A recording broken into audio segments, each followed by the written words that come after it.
my name is Dr. Stephanie Mulick. I am an optometrist at Tayani Institute.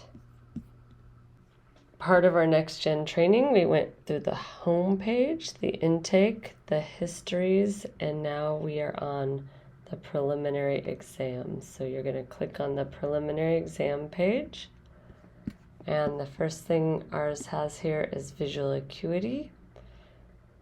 Under visual acuity, you're going to hit Add, and that brings up another window in which we can enter their visual acuity. So if a patient does not wear glasses, it will go under SC.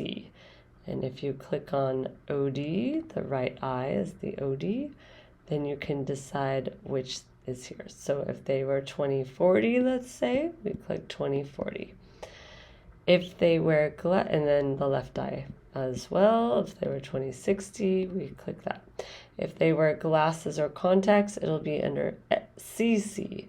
And if we put something here, so let's say they're better with their glasses on, then you can type in your information, but you want to make sure to put in if it's glasses or contacts. So we'll say they have glasses on.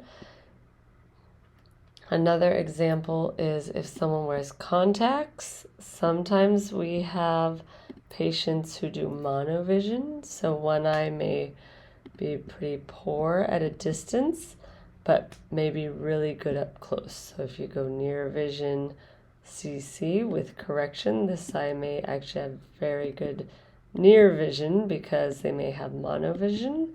And if that's the case, I would write a little note like monovision contact lens near OS for reading eye in the left eye.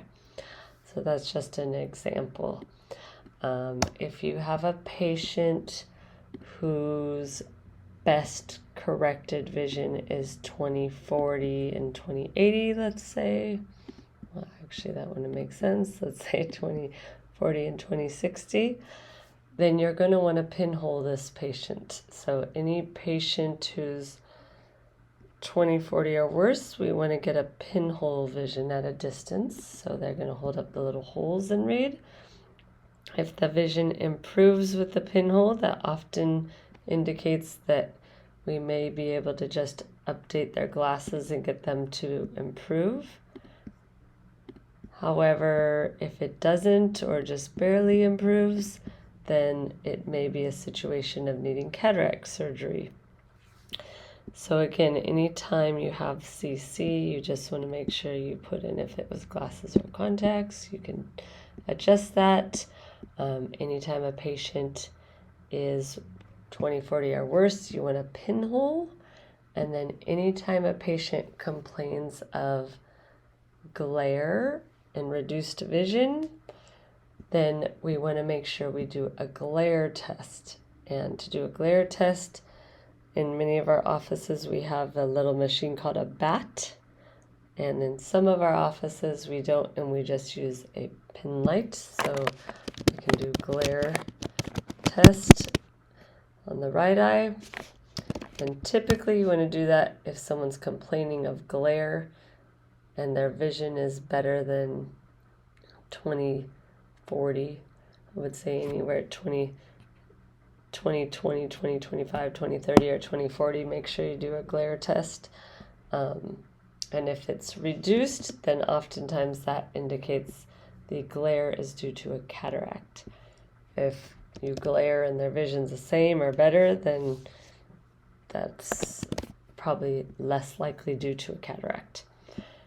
On the note of a cataract, if a patient is complaining of glare or difficulty reading or just overall blurriness, do make sure to document it in the chief complaint.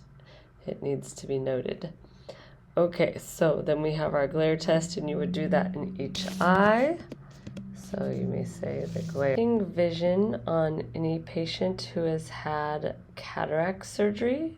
If they have had a multifocal or specialty lens put in their eye for cataract surgery, so that would be like a panoptics or the LAL lens, or we used to use a lens called Restore.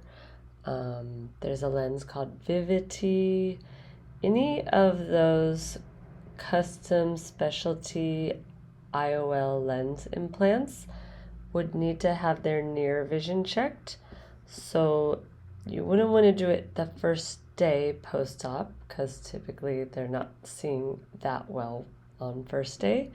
But by week 1, it would be good to get a near vision check on them, which I know I showed you earlier, but I just want to reiterate. So on those patients, it would be without any correction on the near. So after you check their distance without corrections, so we'll say they're 20/25 and 20/25, and then on their near vision you want to check they may be like J1 or J2, and we just want to make sure we document that for those particular patients. I would do that at the week follow-up on those specialty lenses and on the month follow-up. And then also any patient complaining of near vision blur, definitely make sure you check that near vision, as well as any patient who is here for a cataract evaluation, because it's good to know what their near vision was prior to cataract surgery. And any new patients or full eye exams, we should check their near vision. So that is where that would be documented.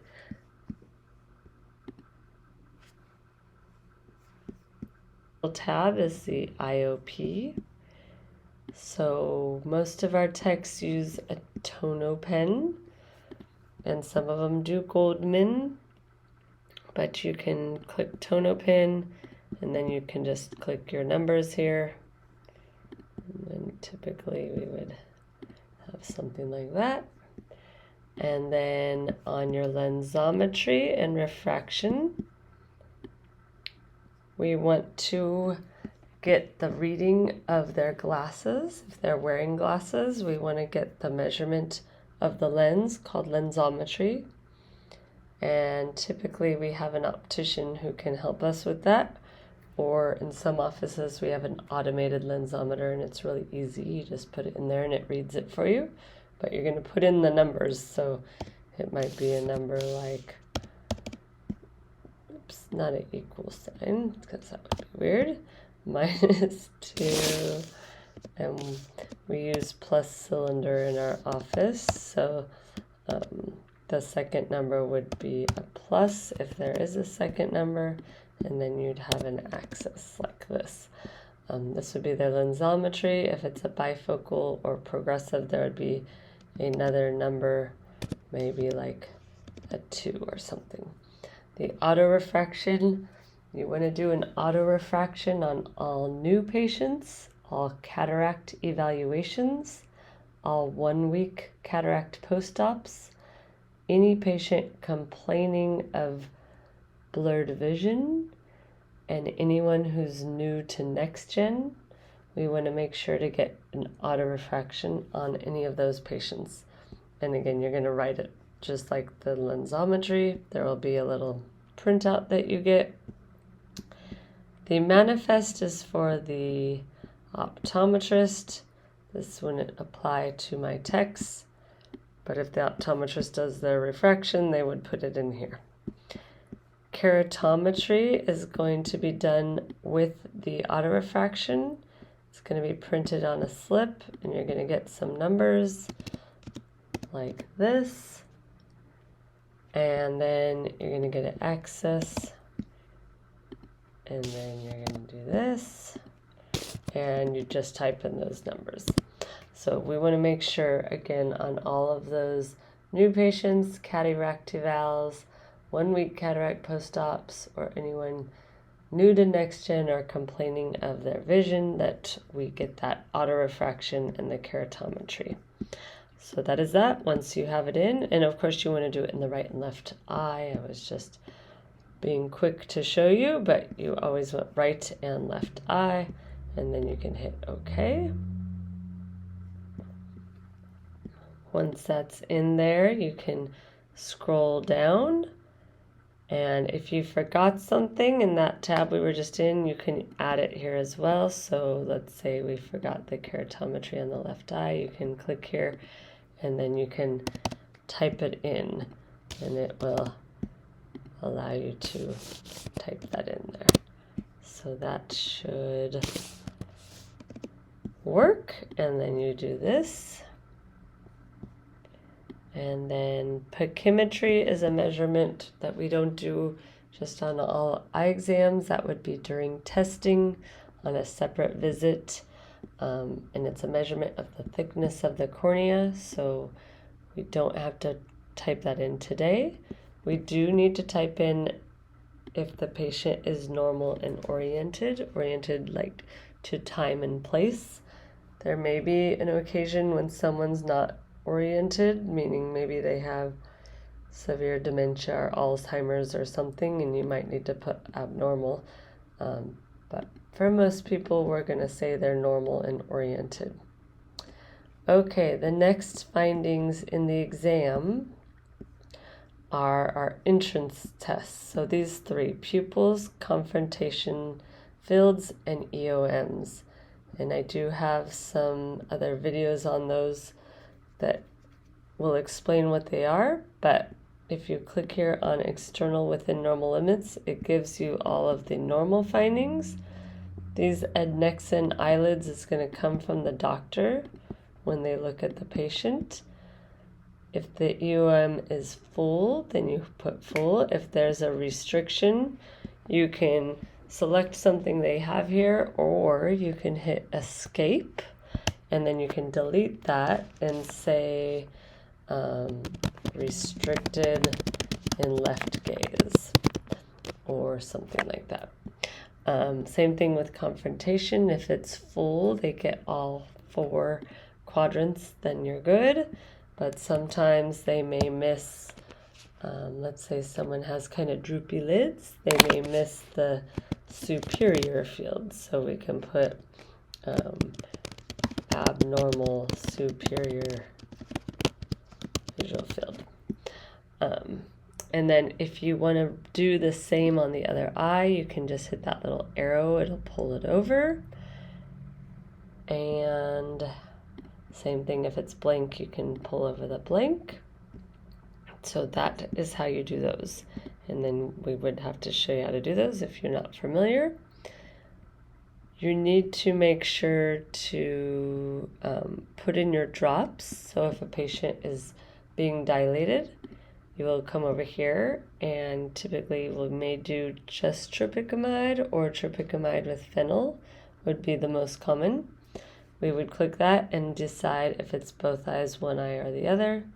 Typically we would dilate both unless there was a reason. Sometimes on a post-op YAG patient who's had one eye done, we may just dilate one eye. But typically we do both eyes. So we're going to say both eyes were dilated. It gives you time of dilation. And then you also want to put in that they were advised of all side effects, which would include light sensitivity and near vision blur for a few hours after the dilation. Once you put that in there, you can add it. And once you add it, you'll see it here. It also shows you when there was a dilation before that.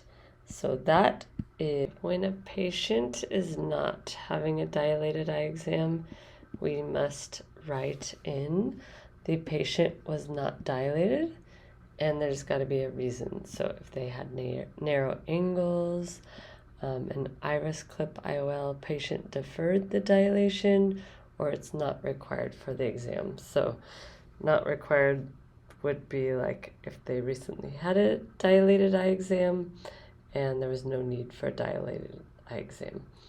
Typically we do dilated eye exam once a year unless there are symptoms of flashes and floaters, or if there was something in the retina that we needed to monitor more frequently than just annually, we would dilate them. And once you put it. So we'll just say, let's say the patient deferred dilation, you'll put both eyes and then you hit add to grid. And then right there it'll say patient not dilated. And that is our preliminary exam tab. So thank you.